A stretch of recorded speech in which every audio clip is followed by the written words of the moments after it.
Trump's signature legislation, what he's proudly calling his One Big Beautiful Bill, has officially passed the Senate after a grueling 27-hour debate.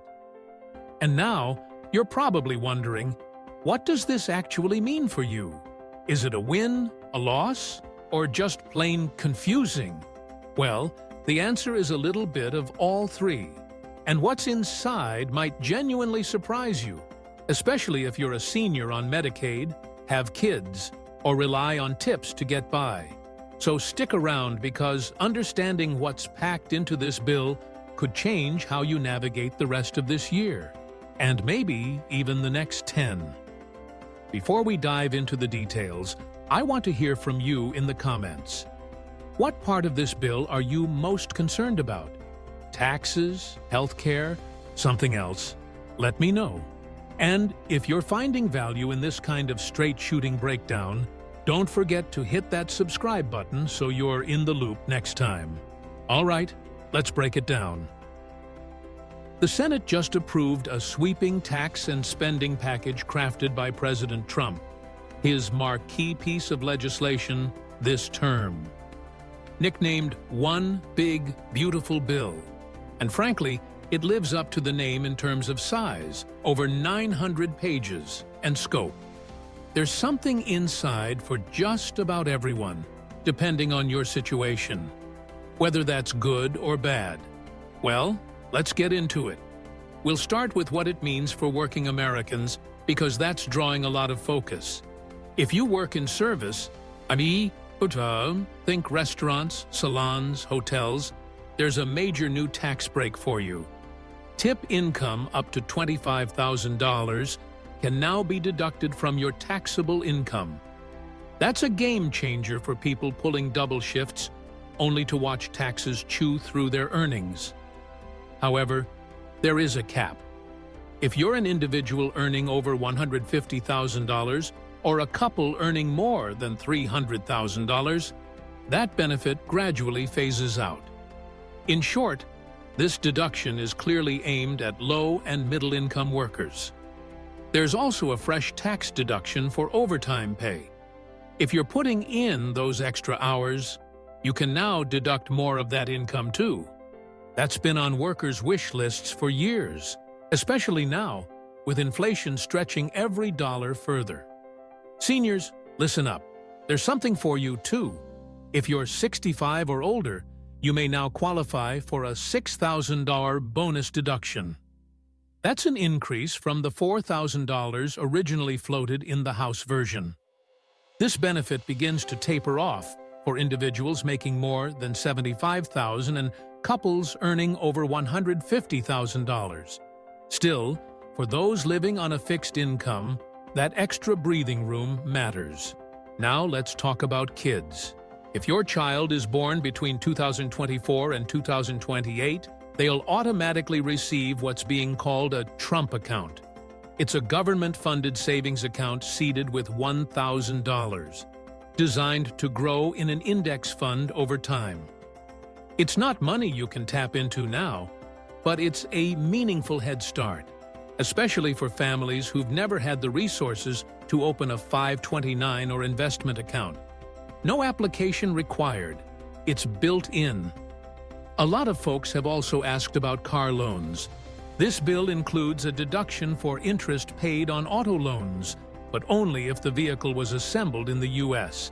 The deduction is capped at $10,000 and won't apply to every buyer. But if you've recently financed a car, it's worth revisiting those loan documents before tax season hits. So far, it sounds like a lot of people come out ahead, right? But here's the flip side. Because for all these tax breaks to exist, cuts had to be made elsewhere. And we're not talking minor trims, we're talking deep reductions in spending on programs like Medicaid and SNAP, which many know as food stamps. Let's start with Medicaid. The bill introduces a federal work requirement for adults between ages 19 and 64 who don't have a disability. You'll now need to prove 80 hours per month of employment, volunteer work, or training. And unless your child is under 14, the parental exemption is gone. That's going to catch a lot of people off guard. Additionally, eligibility reviews are now required every 6 months instead of annually. That may sound like a minor tweak, but it translates into a lot more paperwork, tighter deadlines, and a higher risk of getting dropped from coverage just for missing a form or cutoff date.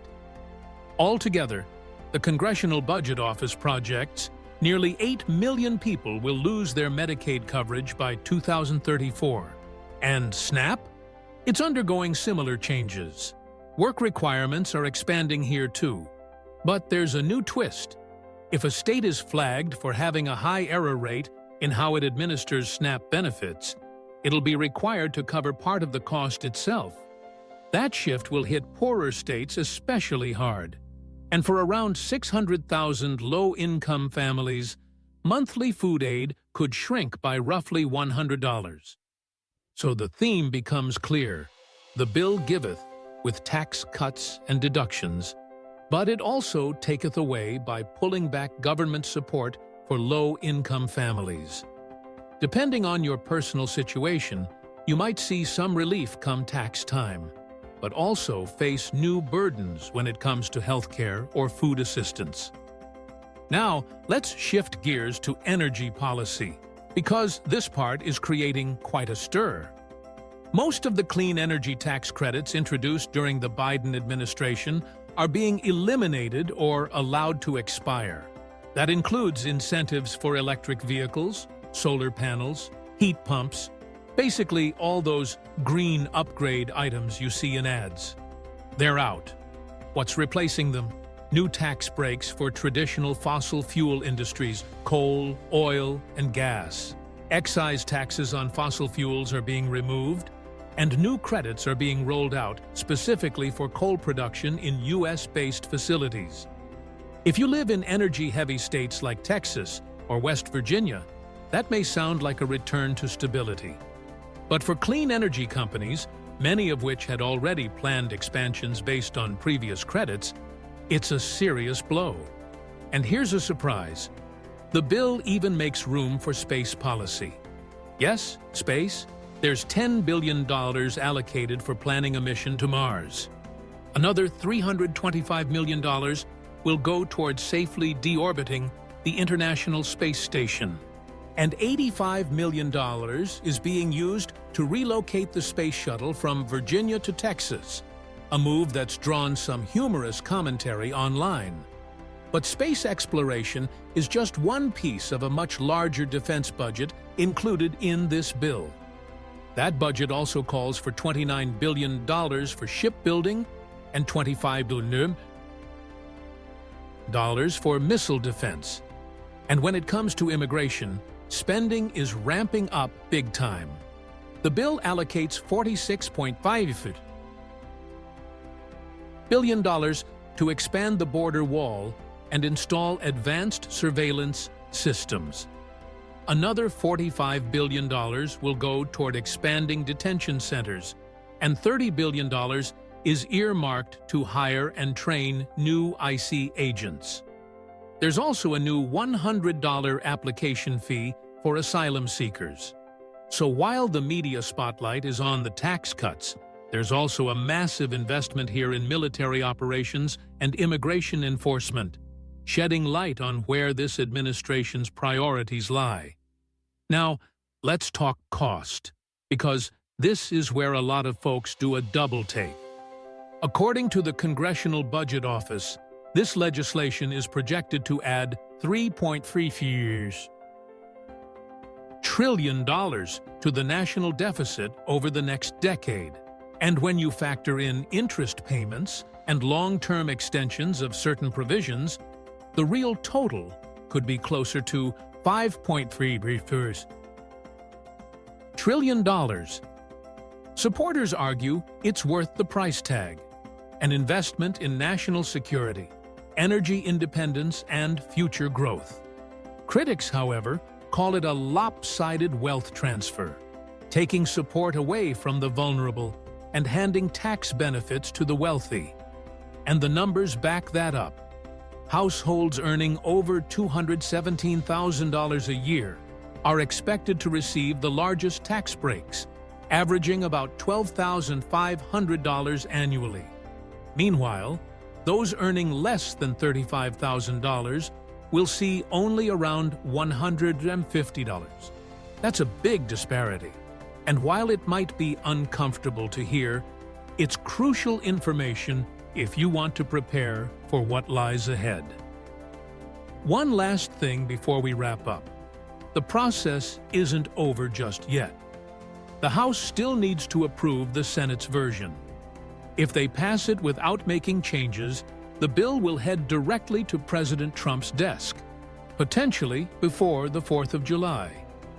But if lawmakers decide to revise it, the Senate will have to reconvene, which could delay everything, especially with the holiday recess coming up. So, what should you take away from all this? If you're a senior, take a look at that new deduction. If you rely on tips, start tracking them closely. If you're on Medicaid or SNAP, be on the lookout for state-level updates. And if you were counting on clean energy tax credits or planning to buy an EV, maybe hit pause and wait to see what survives in the final version. And just a reminder, conversations like this matter.